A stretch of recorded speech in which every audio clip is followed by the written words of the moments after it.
watching. You are watching. You're watching. You guys are watching. You're watching. Soulful discussion. Hi, how are you doing today? Good. All right. And so, how did our paths just cross today? How did we just meet? Well, I was just sitting on that bench by myself, and I was hearing your conversation, and you came up to me, and I was like, I'm done. Absolutely cool, and I appreciate you agreeing to do the interview. What are we going to be talking about today? What are the topics?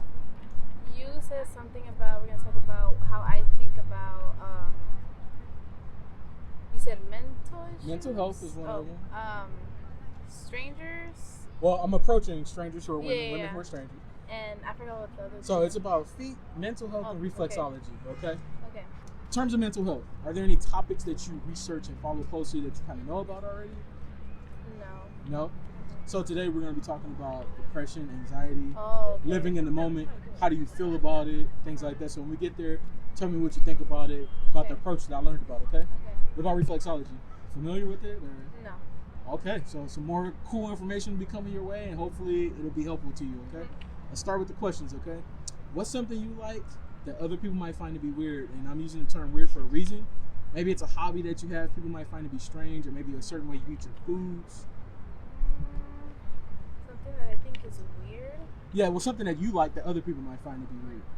And if you need, do you need examples? I got some for you. So I interviewed a girl before who says she eats Takis. She loves Takis, but she likes to suck all the chili off, but she won't actually eat the chip itself.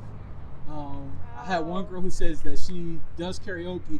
She can sing, right? She's a good singer, but she'll sing off key on purpose, like just to have fun with it. That's funny. Yeah, I've been doing that. Yeah, absolutely. So, what is something for you?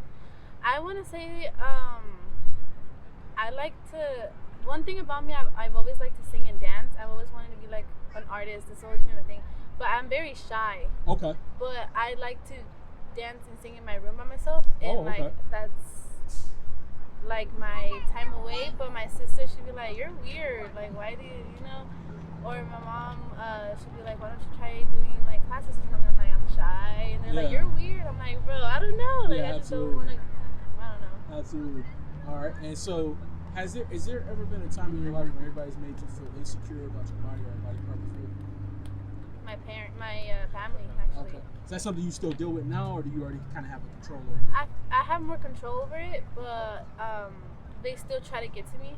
Okay. With my body, because they're Hispanic and they're the type to where like they grew up always covering all their body like see. top to. So whenever I show a little skin like this, they would be totally against it. They wouldn't feel it. Yeah, they would tell me, don't you feel embarrassed about your legs looking like that? Don't you feel embarrassed your stomach coming out like that? And I'm like, no. You're comfortable with it. That's cool. Yeah. That's cool. So how did you get to that point in your life where like, even though your family may say things, like you can still be comfortable with yourself and move forward?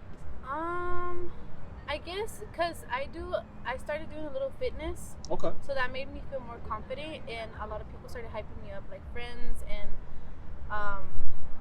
just mostly friends. I get a lot of compliments, so it got to the point where I'm like, you know what? I look good. I'm sorry you feel insecure about yourself and your body. Don't bring it down to me. Like, I like that. So I started getting that mentality. So that's when I had more control over it. I think that's the big thing, right? We have to find our group of people that we have a good support system we can talk to and kind of bounce ideas. Sometimes when we're feeling like, you know, we're overthinking situations, have somebody that can like sound off and tell us, no, you're good. So that's great. Now, if there was one thing you could change about yourself, and it doesn't have to be physical, what would you change? One thing I would like to change about myself? Yeah. Somebody gave you the power to change whatever you want, what would you change? I would change my the way I close up on people. Like my trust is very low, so as soon as you break it, it's like you cut off.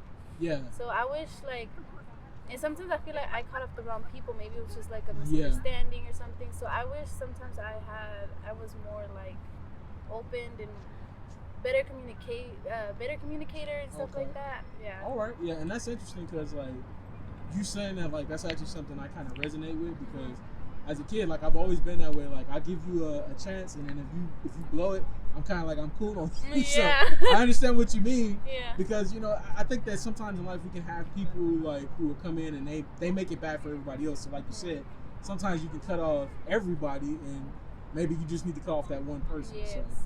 So, let's get into these questions now. How do you feel about your feet? What are your thoughts? I don't like them. You don't like them? Well, I started to like my feet, but my mom has chubby feet. She's from Guatemala, so everyone has chubby feet, so I got it too. Okay. But, and I used to be really insecure, like I wouldn't want to show my feet to anyone. I'd always wear socks. But now, like, I guess I kind of lost weight, so I guess that kind of helped. And then, like, I just started painting them, so I like them more, but I'm still kind of like, don't look at my toes. Don't look at my toes, yeah. Now, where does that come from? So is it, like you said, is it because, like, you grew up, like, your mom has a certain type of feet, you have a certain type of feet, so now you feel insecure because of that? Probably came from that. Okay. Now, we're going to challenge that a little bit later. We'll see where you're at, okay? Now, have you ever received any compliments on your feet before? Has anybody ever told you you had nice feet? No? Probably like maybe once. Probably like, once? Oh, I like the color of your nail polish or something. Is it a woman or a guy? A woman. Okay. Yeah. Now, if you did, let's just say hypothetically you did receive a compliment from a guy about that, how would it make you feel? Would you feel good about it? Would you? I'd be like, I mean, I would feel good about it, but you'd be like, why are you looking at my toes? But thank you. Yeah, absolutely. Now, here's what I always challenge women when I hear that. So, like, what if they came up and they complimented you on your hair, your eyes, your hands? Okay. Yeah, because like that's still something they're pointing out, right? They're still looking at you and they're seeing a certain part and they're saying, "This looks nice." So, what's the difference? Because my feet is my insecurity. So so because you're insecure about it, that's why you would feel that way. That's what you're saying? Maybe, okay. Because I get other women who say that they would feel weird about it, but it's because like they want to know why is the guy looking at their feet. And I'm like, well, but if he's looking at your hair, he's looking at your eyes, it's the same thing, right? Right? So yeah, that's what we're talking about. So let's just say if you just started dating someone, I don't know what your dating situation is now, if you're seeing somebody now, but let's say you just started seeing someone and they were into feet, what would your thoughts be about that? Would you be okay with that, or? I feel like if it wasn't like a very big thing to them, it wouldn't bother me. But if it's like they're always talking about feet or like if they're fixated on it, then I'll probably like pass. Yeah, so no, we're saying like I'll put context behind it. We're saying that they like you for who you are. They love the whole part of you, everything. But they're in the feet. They want to give you foot massages, rub on your feet, kiss on your feet, things like that. You'd be okay with that? I'd probably, once I get comfortable, yes. Yeah, because you would have to, because like you said, you have your own insecurity, so you would have to become more comfortable. So once I get comfortable, yeah. Okay, cool. When you first start dating someone, when is the appropriate time to talk about like things you may be into? Like, hey, I like this, that person likes that. When should you talk about it? Maybe when it comes at the moment. Okay. Or once you like start dating, or like there's times where you have that deep talk with them, so maybe like during there, I see. So there's not a specific time you're saying, like it kind of depends. Yeah, each situation. Okay. But definitely like when you're dating, not the talking stage. But yeah, absolutely. So it's probably if you've gone out a little while, you kind of got to know each other, and now you can kind of be comfortable in talking about that. Mm-hmm. Okay, got it. Now, how often do you get pedicures? To go get a pedicure, probably like once every 2 months. But I do that. Yeah. You do your own self. But you mostly do it myself, cause I don't really wear open toe shoes. Yeah. Cause I'm insecure. So. Okay, but it's also like when you work at, maybe you have to wear clothes. Yes, we have to wear specific shoes for our work. Now, have you ever heard of a medical pedicure before? No. So a medical pedicure is when you go see a podiatrist who's like they're a specialist who like looks at feet, and basically they like take a look at your nails to make sure they grow correctly. They take a look at your toe alignment, make sure it's correct, take away any dead skin, fungus, anything you might have, and they use medical grade equipment, so it's like top notch in terms of cleanliness, right? What would your thoughts be about going to see somebody about that? I probably would if I would see something wrong with my feet, maybe. Now here's what I'll tell you. Now podiatrists say a lot of times people wait until they have a problem and then they come see them. Then it's too late. So it's kind of like, for example, if you have a car, right? And you're driving around, the check engine light comes on, and then you're like, uh-oh. Like it might, but you never check your oil daily. You don't check your, like you're supposed to do that stuff daily just to see how everything is. So yeah, that you should go see somebody like that. They say like every 3 months or so, just to keep the upkeep up, because they can tell you what's wrong with like your feet just by looking at them. So, absolutely. How often do you wear open toe shoes, sandals, flip flops? I mostly wear them during the summer. Okay. But like mostly at home. I see. Once I go out, I probably have like tennis shoes or Crocs. They're not really open toes. Yeah. But like Crocs. Yeah. But I mostly wear them during the summer and at home. Okay. How often do you go barefoot? Barefoot? Anywhere? Yeah, just in general. Nowhere. Nowhere? Not even at home? Actually, not even at home. Because Really? my family, we all got trained to always wear shoes in the house. Really? We always got screamed at, or they were like, hit us in the butt, go get your shoes. Wow. Yeah. Now, it's interesting because I've heard that there's been studies that show like wearing shoes in the house, like you track like a lot of germs and stuff around your house. It's like if you're stepping outside and then you're going in your house and you're like walking around, like you're spreading germs like around your house. I kind of see that. Absolutely. So like that's what, I just learned this too because I was watching another guy and he was talking about that and I was like, oh, that's interesting. Yeah, it is. Yeah, so like then maybe you might want to rethink that. And so now can we see what your feet look like close? Thank God they're done, I guess. Okay. And put them out here and so we can see up close. All right. And put both of them. Oh, both of them. And you got the Birks on. Okay. All right. What size do you wear? I'm 7 to 7.5. 7 to 7. Does it vary on like heels? Yes. Like a sandal? Every shoe varies on that. Is it like a half size or a whole size up? It's a half size. About a half size? Okay, cool. All right, now extend your legs all the way out and toes up. Like put your feet all the way up. There you go. All right, so now how are you feeling so far? We're going through this experience, answering questions, taking a look at your feet. How are you feeling? I was feeling pretty good, but I got thrown off or caught off guard when you said connect to your feet. Okay. What threw you off? The fact that you were gonna like zoom into them and show them. Because is it the insecurities that's coming up again? Okay. Yeah. So now I'm gonna tell you about a mental health practice, like I told you about, like what got me started. And leave your feet. I'm gonna go through a couple more exercises. During quarantine, I was watching a guy's channel and he was talking about DBT. Are you familiar with that term? So it's dialectical behavioral therapy. It's for people who suffer from anxiety, depression. They fail to live in the moment. So like they're presented with a situation, they overthink the situation. They start thinking about all the negative things, right? And let's say, for example, you had a fear of approaching strangers, right? The therapist would prescribe for you to go out and approach strangers. Do it over and over again, right? Overcome that fear. It's exposure therapy. And when you're in the middle of that situation, you start to feel uncomfortable. They want you to do a self-assessment. Ask yourself, what's the worst that's going to happen to me in this situation, right? If there's not anything that's going to threaten your life or your safety, do the opposite of what the negative emotions are telling you and proceed, because you could experience good events, good moments, things like that. So like in this situation right here, you have insecurities about your feet. What's the worst that's going to happen from you showing them right now? What's the absolute worst? Is there anything that's going to threaten your life or your safety? I can't think of it. No, exactly. So like start putting that into practice, I would say, because like that's something you can overcome. So I know you said like sometimes you cover your feet up.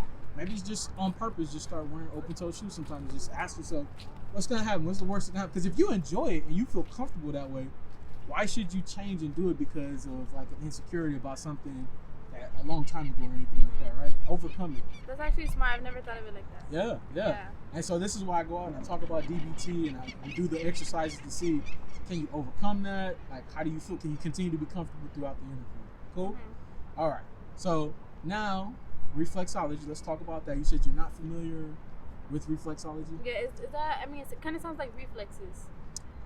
It is, but it's not. Okay. So it's about the different pressure points we have in our hands and in our feet, right? We have all these different pressure points and nerve endings, and they actually lead back to other parts of your body. So you press a point here, it leads back to somewhere else. It's actually called zones. So there's different zones on the bottom of your foot and in your hands that can actually correlate to other parts of your body. Okay. What are your thoughts about that, like, in terms of what it could do? Thoughts of what it can do? Yeah, in terms of like being able to massage a certain area and alleviate tension to another area. What are your thoughts about that? What are my thoughts? That's interesting. Yeah. That's I didn't think that like if someone was to touch your feet, it would affect another part of your body. It's a massage technique. So like, I don't know, do you do with migraines or anything like that? Okay. Let's say you did, right? It's a portion of your foot you massage, you apply pressure to. It actually alleviates the tension that you're feeling in your head, like tightness that you're feeling. Okay. It'll make it go down. And so different things like that can happen in various parts of your body just by massaging, doing things like that. So yeah, absolutely. Yeah. So now with that being said, we enter this portion. How ticklish do you tend to be on your feet? toe ticklish. Really? Are you gonna tickle me? I'm gonna ask. No. I'm gonna ask. No. So scale of 1 to 10, what is it usually? A 10. Like, Are you ticklish when you go get pedicures? yes, I was Okay. about to bring that up. So I'd like to show you a trick. Like, but you have to go through this experience. Are you willing to go through it? Now Okay. ask yourself, what's the worst that's gonna happen? What's the worst that's gonna happen? Laugh. Exactly. That's it though. But laughter is good for us, right? Yeah. All right. So let's go. Let's try. And you say you're okay with it, right? You're good with it? Mm-hmm. Okay. We're gonna start right now. Put the toes up again. All right. We're gonna start right foot. All right. And I want you to tell me where it's most sensitive at and which foot is most sensitive. Okay. Okay. One's always more sensitive than the other. All right. Start from here. 1, 2, 3, and where is it most at? The arch. Okay. The arch. All right. Hold it there for 5 seconds. Let's see. 1, 2, 3, and right here. Right. Not so much at the top. Yeah. Bottom. All right. Yeah. Let's try your left. All right. And tell me if this one is more. Okay. 1, 2, 3, and is it less or more? I think this one's more. This one is more. Are you left-handed? I'm not right-handed. You're right-handed. Uh-huh. Really? Yeah. Okay, that's interesting. Now I'm gonna show you the trick. Okay.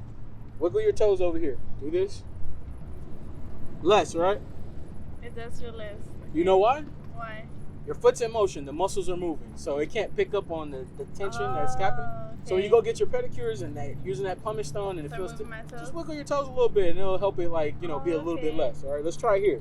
Wiggle and less, right? All right. Okay. Now, what did it go down to? Because originally, what was the number? Like, if you were saying like when we first started before you wiggled your toes, what was the number? Like from a scale of 1 to 10. 1 to 10? Yeah. It was like a 9. It went Okay. down to like 6. Like a 6? Like 6, Okay. 5. That's better though, right? Yeah. Because then you're not as ticklish. All right. Now Yeah. I'm gonna get you to do a couple exercises. This is tested to see if you have any ligament or bone damage. And yeah, keep your feet like that. And what I want you to do is from that position, bend your toes over, make a fist. Pain or Right. discomfort from that? Do you feel anything? No. All right. Relax. Spread your toes. Tell me if you feel any pain or discomfort from that. No. Is it easy to do? Yeah. Relax. And just wiggle your toes for about 10 seconds. Pain, discomfort? No? Okay, good. All right, relax. Cool. Now let's wrap up the interview. In terms of my approach, I came over to you and I asked you to do the interview. Was it good? Was it bad? What were your thoughts? Well, my thoughts was like, I've never done one before, and I have seen like videos like on Facebook, Instagram, of people interviewing others. So like, Yeah. I thought it was interesting, so that's why I said yes. Cool. Now, in terms of the interview from start to finish, did you see how everything was going in the line? Did it make sense to you, and did you learn anything new? It was making sense, and I did learn something new. Okay. What did you learn? Well, the big thing is that I learned that I can move my toes and not feel as ticklish. So Absolutely. in general in my body. Yeah, absolutely. And then you also learned about DBT, overcoming your fears. Yes. So putting that into practice, especially because you have insecurities about your own feet. Yes. Being able to put that into practice and use that on a daily basis to like different situations you may be presented with, right? I do. So the last thing I'll ask from you, from a mental health standpoint, a life lesson that maybe you learned, some wise words somebody said to you once that you can say to my channel that could be helpful. It could be anything. Maybe your mom told you something, your dad, or your grandmother, whoever. I have been told something, but I just it's gonna take a minute. It could be the simplest of things. Yeah.